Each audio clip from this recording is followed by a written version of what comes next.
కూలీలేమో 600, 550 అలా రేట్లు పెరిగాయి. ఈరోజు యార్డుకు తీసుకొస్తే 12,000, 11,000 అలా పడుతున్నాయి. పోయిన సంవత్సరం అంతకుముందు సంవత్సరంలో తేజకాయలు 25,000 అమ్మాయి, బ్యాడికాయలు 30,000, 40,000 అమ్మినాయి. ఆ రోజు లేని గిట్టుబాటు ధరలు ఈ రోజు ఎందుకు లేవు? రైతు న్యాయంగా ప్రశాంతంగా బతకాలని లేదా ఈ ప్రభుత్వాలకి?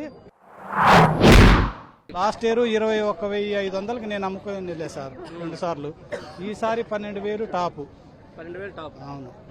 కనీసం పెట్టిన ఖర్చులైనా వస్తున్నాయి అసలు? కూలీలు కూడా రావు సార్, కోత కూలీలు కూడా రావు.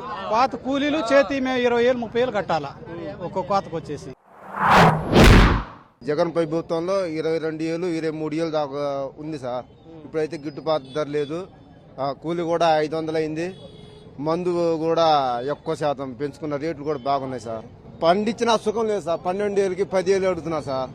ఏం చేయమంటారు చెప్పండి? ఇంత ప్రభుత్వంలో, ఈ చంద్రబాబు ప్రభుత్వంలో ఎట్టుంది సార్ రేటు? 10,000, 12,000 అడుగుతున్నారు.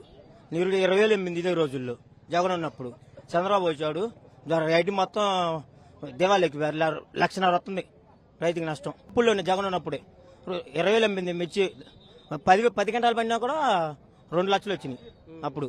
ఇప్పుడు 20 గంటలు వచ్చినా కూడా 2 లక్షలు రావట్లేదు. బాగా దళారీ ఎక్కువైపోయింది, లాస్ అయిపోయింది బాగా.